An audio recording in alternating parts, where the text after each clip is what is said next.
नमस्कार मंडळी. समर्थ रामदासांचे जीवन कार्य दर्शन ह्या उपक्रमात आपल्या सगळ्यांचं मनपूर्वक स्वागत. आजचा भाग हा 31वा भाग आहे आणि भागाचं शीर्षक आहे यत्न हाच देव. मागच्या भागामध्ये आपण त्यांच्या महंतांबद्दलची माहिती समजावून घेतलेली होती. त्यांच्या मठाची माहिती समजावून घेतलेली होती. आता आजच्या भागामध्ये समर्थ रामदासांच्या जीवनातलं एक सर्वश्रेष्ठ तत्व काय होतं?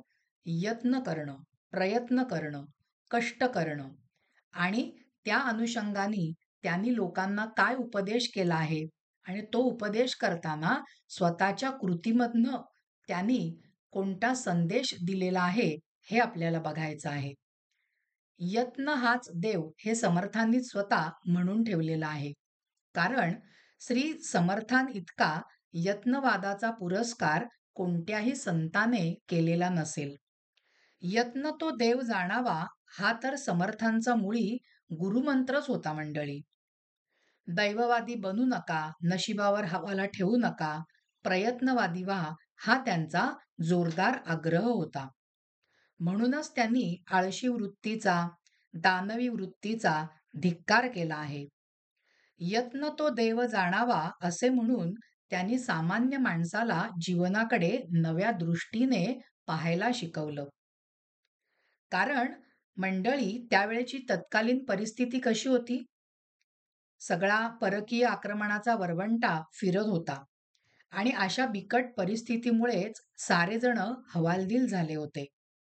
प्रारब्धावरच म्हणजे नशिबावरच स्वतःचं भविष्य सोपवून आहे त्या परिस्थितीत अन्याय सहन करत जीवन जगत होते, कंठत होते.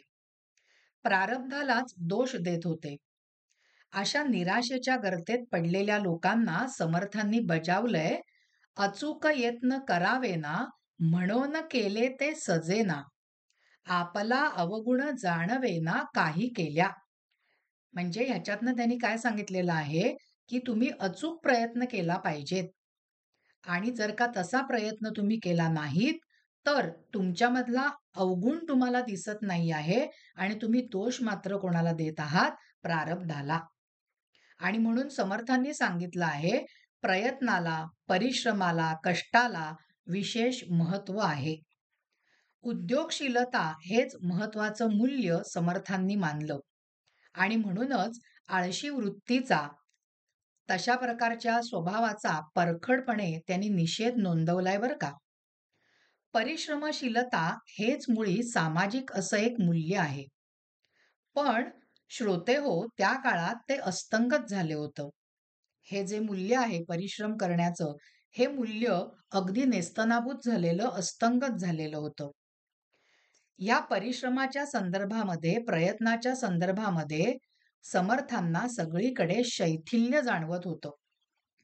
ह्या प्रयत्नाबद्दलची एक प्रकारची उदासीनताच त्यांना प्रकर्षाने जागोजागी अनुभवायला मिळत होती. आणि म्हणून ते म्हणतात, आधी कष्ट मग फळ, कष्टची नाही ते निर्फळ, साक्षेपे विण केवळ वृथा पुष्ट. म्हणजे तुम्ही कष्टच केले नाहीत एखाद्या कार्यासाठी, तर ते कार्य निर्फळ म्हणजे त्याचं फळ तुम्हाला हवं तसं मिळणार नाहीये. परिणाम तसा साधला जाणार नाही आहे. कारण साक्षेप तसा प्रयत्न तुम्ही करत नाही आहात. आणि म्हणून ते श्रोत्यांना पुढे विचारतायत, सांगतायत सामान्य लोकांना, की कष्टसाध्य असं काय नाही आहे. म्हणजेच त्यांना असं म्हणायचंय, की कष्टाने साध्य प्रत्येक गोष्ट करता येते. पण कसं असतं? समाजमन कसं आहे ते त्यांनी ओळखलेलं होतं. कसं आहे समाजमन? लोकांना सर्व काही आयतं हवं असतं मंडळी. कष्ट नकोत. ध्येय गाठायचं असेल तर प्रयत्नवादाची कास धरावी लागेल हे त्यांच्या गावी सुद्धा नसतं, पण हे त्यांच्या स्वतःच्या कृतीतनं ध्यानात आणून देण्याचं काम समर्थांनी अगदी अचूक पद्धतीने केलेलं आहे. आणि म्हणून त्यांनी सामान्य लोकांना प्रयत्नांची महती पटवून देताना सांगितलेलं आहे, की यत्न हाच देव माना. तुम्हाला जर का देव हवा असेल, तो भेटावा अशी तुमची इच्छा असेल, तर प्रयत्न करा. म्हणजे तुमचं इच्छित जे ध्येय आहे, ते साध्य होईल. नशिबावरती विसंबून राहू नका.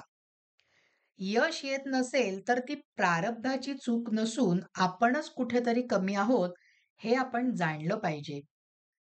एक क्षणही आपल्या जीवनातला वाया जाऊ देता कामा नये. आणि समर्थांचं आयुष्य पूर्णपणे असंच आहे. एकही क्षण त्यांनी निरर्थक जाऊ दिलेला नाहीये. सतत प्रयत्नच केलेला आहे. कारण यत्न करणारेच यशस्वी होतात, भाग्यशाली ठरतात. आणि म्हणूनच समर्थांचं हे प्रसिद्ध वाक्य आहे, की ज्याच्यापासून आपण आपल्या जीवनासाठी बोध घेऊ शकतो. समर्थ म्हणतात, "केल्याने होत आहे रे, आधी केलेची पाहिजे."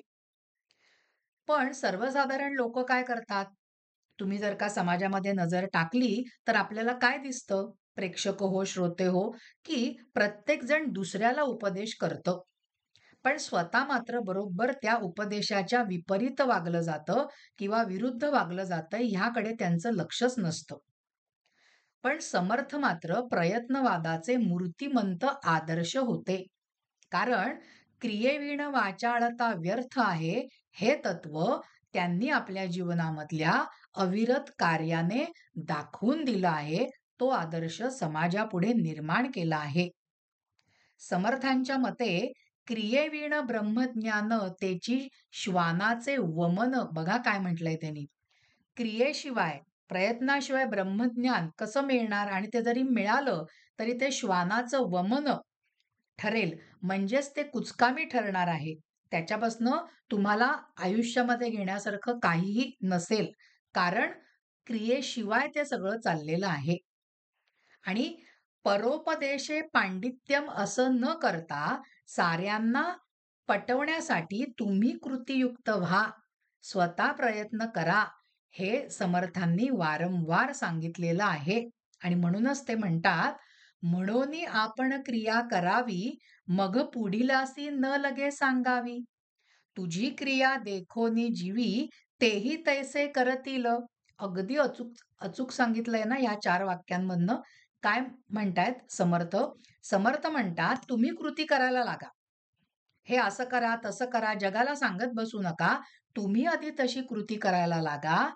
मग तुमची कृती बघून लोकांना सांगावं लागणार नाही, की 'अरे बाबांनो, असं वागा' म्हणून. लोकं आपोआप तुमचं अनुकरण करायला लागतील आणि तुमची क्रिया पाहिल्यानंतर त्यांच्यामध्ये सुद्धा फरक पडेल. ते सुद्धा तसंच आचरण करतील, असा ठाम विश्वास समर्थांना आहे. आणि म्हणून तत्कालीन प्रारब्ध कल्पनेमध्ये जी लोकं गुरफटून गेलेली होती, त्यांना समर्थांनी यत्नवादाची एक अचूक दिशा दाखवून दिलेली आहे. आणि ते पुढे म्हणतात, एकदा या यत्न मार्गाचा आपण अवलंब केला, की आपल्या आयुष्यामध्ये आळस, निद्रा ह्यासारखे जे तमोगुण आहेत, जे आपल्या जीवनाला नैराश्याच्या गर्तेमध्ये नेऊ शकतात किंवा क्रियाहीन आपल्या आयुष्याला बनवू शकतात, ही मूल्य किंवा ह्या गोष्टी आपोआप अदृश्य होतील. ही जी अवमूल्य आहेत ती आळस म्हणा, निद्रा म्हणा, भय म्हणा, हे सगळं नष्ट होईल. तुम्ही प्रयत्नवादाची कास धरली पाहिजे. आणि म्हणून समर्थांनी तुम्हा आम्हा सगळ्यांनाच अगदी अचूक आणि मोलाचा संदेश दिलेला आहे, जो 400-500 वर्षापूर्वीच्याच लोकांसाठी लागू नाहीये मंडळी, तर आत्ताच्या जगामधल्या प्रत्येक जीवासाठी तो उपदेश लागू आहे. आणि तो उपदेश म्हणजे यत्न हाच देव. मंडळी, आजच्या भागामध्ये आपण प्रयत्न कसा केला पाहिजे, प्रयत्नवाद श्रेष्ठ कसा, हे समर्थांनी आपल्याला पटवून दिलेला आहे. त्याची माहिती आपण बघितली. आजचा हा भाग इथेच संपलेला आहे. तुम्हाला जर का हा भाग आवडला असेल, तर ह्या भागाला लाईक करा, ह्या भागाला शेअर करा आणि अश्विनी साठे हे जे यूट्यूब चॅनल आहे, त्या चॅनलला सबस्क्राईब केलं नसेल, तर लगेचच सबस्क्राईब करा. म्हणजे येणाऱ्या प्रत्येक व्हिडिओचं नोटिफिकेशन तुम्हाला त्वरित मिळत जाईल. धन्यवाद मंडळी. जय जय रघुवीर समर्थ.